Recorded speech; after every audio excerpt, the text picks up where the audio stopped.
दोस्तों सैमसंग का जो बहुत ही पॉपुलर स्मार्टफोन है जो उनका सीरीज चलता है वो एम सीरीज बहुत ही पॉपुलर है, आप जानते होंगे। इनका जो उनका जो दो मोटिव सबसे ज्यादा होता है, एक मेगा मॉन्स्टर बैटरी देना प्लस कैमरा। तो एक एग्रेसिव प्राइस में ये स्मार्टफोन बहुत ही अच्छा देता है। बट एम सीरीज में मैंने M31 2020 में खरीदा था ये। तो ये स्मार्टफोन को खरीदने के बाद मुझे लगभग 1.5 साल हो गए हैं। तो इसके ऊपर मुझे क्या कहना है, इसका मैं रिव्यू कह सकते दे रहा हूँ। 1.5 साल मैंने इस स्मार्टफोन को चलाया है। तो क्या आपको एम सीरीज के स्मार्टफोन खरीदने चाहिए? क्या प्राइस के हिसाब से सही मुझे मिल गया था? क्योंकि मैं जो मेरा दोनों मोटिव था ये कि मुझे कैमरा चाहिए था, क्योंकि मुझे वीडियो शूट करनी थी, यूट्यूब वीडियोस, प्लस इसकी जो बैटरी है थोड़ी बड़ी हो। तो वो चीजें 6000 मिली एम्पियर की बैटरी भी मिल गई थी। तो क्या इन सब चीजों को लेकर ये के नंबर पे बेस्ड है, इसके कैमरा कैसी थी, सारी चीजें मैं इस वीडियो में रिकवर करूंगा एम सीरीज का जो M31। तो let's focus on the content. तो सबसे पहले मैं बात करता हूं उसके प्रोसेसर 9611 इसका जो एक्सिनोस का प्रोसेसर आया था। बट ये एक बहुत ही अच्छा प्रोसेसर नहीं था कि जो आपके अच्छी gaming they they, but normal users के लिए ठीक था। आप लो सेटिंग्स में गेम खेल सकते हैं। बट मैंने इसे यूज करा, ये तो ऑन पेपर था, प्रोसेसर के हिसाब से बताया गया था कि ये कितना इसके पावर है, कितना झेल सकता है। बट मैं पर्सनली बता रहा हूँ, मैंने 1.5 साल में लगभग मोर देन 80 एप्लीकेशन एक टाइम में मैंने इस्तेमाल करा है, कभी मुझे लैग देखने को नहीं मिला।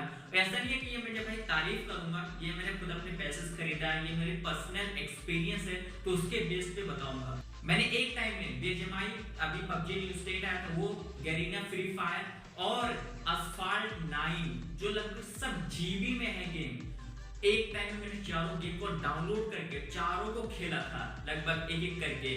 भाई किसी में मुझे ऐसा नहीं लगा कि लैग देखने को मिल रहा हो। बट ये चीज हाँ बोलूंगा कि जब मैं चारों गेम मेरे स्मार्टफोन में डाउनलोड थे, प्लस उसके अलावा और भी कई सारे एप्लीकेशन, तो कहीं कहीं थोड़ा बहुत लैग देखने को मिल रहा था। बट इसके प्रोसेसर के हिसाब से बहुत ही आपको अच्छा एक्सपीरियंस दे देता है। और जैसे बात, आप जब गेम खेलोगे तो इन सारे गेम को एक ही टाइम में आप डाउनलोड करके तो नहीं खेलेंगे। बट ये प्रोसेसर है जो पर्सनली मुझे, जो मैंने सोचा था, मेरे एक्सपेक्टेशन के हिसाब से ऊपर गया। ये चीज के लिए मैं 5 में से 5 दूंगा।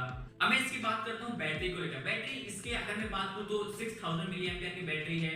और जब ये स्मार्टफोन आया था तो मैंने इसे वीडियो तो नहीं डाला था इसके बारे में, बट मैंने टेस्ट किया था। तो जब ये नए नए मैंने इसे स्मार्टफोन को खरीदा था तो मुझे लगभग ठीक ठाक, जो पहले 10 घंटा मुझे चलाने को मिलता था, मतलब ये नया नया आया था, तो लेकिन अब मैंने 1.5 साल इस्तेमाल कर लिया तो अब ऐसे मुझे दे देता है लगभग, अगर मैं स्मार्टफोन जिसे 10 घंटा पहले इस्तेमाल करता था, अब मैं 7 घंटा। तो इसकी जो बैटरी लाइफ है थोड़ी सी गिर गई है। तो ये चीज को हमें इस बैटरी में कह सकते हैं। आपके हर एक स्मार्टफोन में देखो भाई, आप कोई भी स्मार्टफोन खरीदते हैं तो उसकी लाइफ धीरे धीरे एक्सपायर होती जाती है ना। तो वो चीज मुझे सही लगा। चलो बैटरी का एक है कि आपके धीरे धीरे इसके इश्यूज आने लगेंगे और ये स्मार्टफोन हीट भी करने लगता है। जब आप ज्यादा देर तक स्मार्टफोन को चलाते हैं, यूज करते हैं, तो भाई आपको हीट देखने को मिल जाता है। तो इसके लिए एक बहुत ही इसकी थोड़ी सी कह सकते हैं एक साइड इफेक्ट इसे है। तो आप ज्यादा इसे हैवी तो मत डालो। बट हाँ, मैंने कहा ना कि मैंने जब गेम खेला था तो सारे हैवी थे, तो मुझे ऐसा कोई दिक्कत नहीं है। बट हाँ, इसके अंदर हीटिंग इशू हमें देखने को मिल जाता है। अब जिस चीज के लिए मैंने खरीदा था, बैटरी मैंने आपको बता दिया। सबसे मेन पॉइंट पे आते हैं, इस जो ये स्मार्टफोन है, जो ब्रांड भी मार्केट का कैमरा। कैमरा 64 मेगापिक्सल का रियर था, फ्रंट 32 मेगापिक्सल।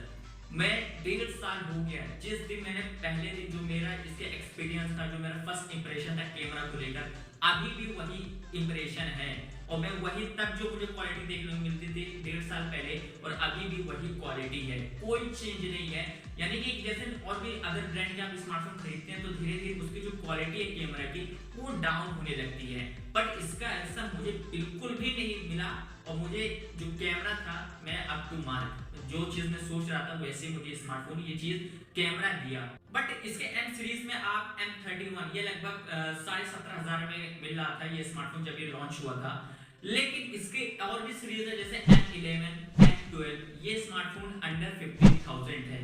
बट मैंने ये दोनों के स्मार्टफोन इस्तेमाल किया है, M11 भी इस्तेमाल किया है, M12 भी इस्तेमाल किया है। पर पर्सनली ये बोलूंगा भाई मत खरीदना, वो सारे स्मार्टफोन बहुत ही बेकार स्मार्टफोन है। सब चीजें बेकार है, कुछ चीजें आपको लेकर तो उस प्राइस में 11-12 हजार के आते हैं वाले स्मार्टफोन, उस प्राइस में आपको बहुत ही अच्छे अच्छे स्मार्टफोन देखने को मिल जाते हैं। इन्फिनिक्स पे भी आप ले सकते हो, बहुत ही अच्छे स्मार्टफोन निकाल रहा है। तो आप रेडमी वगैरह के देख सकते हैं। तो अगर मैं ये बोलूंगा 10-12 अंडर जो 15,000 एम सीरीज के जो सैमसंग के स्मार्टफोन है आप बिल्कुल भी ना देखें, चाहे एम सीरीज हो या कोई भी सीरीज लॉन्च करे, सैमसंग अंडर 15,000 नहीं लेना है। तो फाइनली जो कंक्लूजन इसका निकल के आया है, मैंने गेमिंग बता दिया, प्रोसेसर अभी चीजें हैं, बट एक चीज मुझे ये है कि अब इसके जो अपडेट है, अभी एक हफ्ता पहले मुझे इसका अपडेट आया है, तो अपडेट का कोई इशू नहीं है, मुझे टाइम टू टाइम अपडेट मिलता रहता है। बट एक प्रॉब्लम बहुत है, मुझे लगता है सैमसंग को ये चीज सुधारनी चाहिए कि जब कोई अपडेट दे देता है तो उसके साथ अदर एप्लीकेशन अपने आप डाउनलोड हो जाते हैं कोई से भी अपडेट के बाद, तो वो चीज थोड़ा इसे रखना चाहिए। तो और कुछ ब्रांड में ऐसा नहीं है, तो ये एक बहुत ही साइड इसके इफेक्ट है। तो जो आप जब अपडेट करते हैं स्मार्टफोन को तो ऑटोमेटिक वेयर्स डाउनलोड हो जाते हैं। और फाइनली इसकी ड्यूरेबिलिटी, यानी इसके स्मार्टफोन कितना मजबूत वगैरह है, ड्यूरेबिलिटी ठीक है भाई। क्यों मैं इसकी बात कर रहा हूँ, क्योंकि मुझसे स्मार्टफोन कई दफे 20-25 दफा ये स्मार्टफोन गिर चुका है। लेकिन आप स्क्रीन गार्ड जरूर इस्तेमाल करिएगा, क्योंकि मैक्सिमम उसे 2 या 3 मीटर ऊपर हाइट से गिर गया था, तो उसका जो ग्लास था वो टूट गया था। बट जो नॉर्मल होता है, स्मार्ट कोई इंसान कहीं पर भी चेयर पे बैठा हुआ तो स्मार्टफोन गिर गया, तो ऐसा नॉर्मली यूजर्स के लिए ठीक है, उतना अच्छा ड्यूरेबिलिटी है। मैंने बहुत ड्यूरेबिलिटी इसकी चेक नहीं किया है, बट हाँ ठीक है, क्योंकि आप नॉर्मल स्मार्टफोन, जो नॉर्मल बंदे स्मार्टफोन कितना दूर से, वो थोड़ी कोई बुर्ज खलीफा से नीचे फेंकेगा, कोई बिल्डिंग से नीचे चेक करने, वो तो टेस्टिंग का अलग बात है। बट नॉर्मल यूसेज के लिए आप जो स्मार्टफोन गिरते हैं उसके लिए तो फार बेटर है। तो ड्यूरेबिलिटी में कोई डाउट नहीं है, इस चीज के लिए ये नंबर 1 पे जाता है। तो ओवरऑल ये स्मार्टफोन को कहीं पे आपको प्रॉस देखने को मिले, कहीं आपको कॉन्स भी देखने को मिले, तो हर चीज मिलाकर अगर मैं इस स्मार्टफोन को 5 आउट ऑफ 3 दूंगा, ये जो मेरा फाइनल है। तो आप एम सीरीज के स्मार्टफोन खरीद सकते हैं, बट अंडर 15,000 वाला बिल्कुल भी मत चूज करना। एम सीरीज का कोई भी सीरीज मत लेना। मैंने सैमसंग का पर्सनली और भी कई सारे स्मार्टफोन देखा है, सब बेकार होते हैं, क्योंकि उस प्राइस में उससे अच्छे स्मार्टफोन हमें देखने को मिल जाते हैं। सो आई होप आपको चीजें क्लियर हो गई होंगी। अगर वीडियो पसंद है तो लाइक शेयर जरूर कर दीजिएगा, और चैनल पे नए आए हैं तो ऐसे इंटरेस्टिंग अमेजिंग वीडियोस के लिए चैनल को जरूर सब्सक्राइब कर लीजिएगा। मैं ऐसे वीडियोस लाता रहता हूँ। Thanks for watching.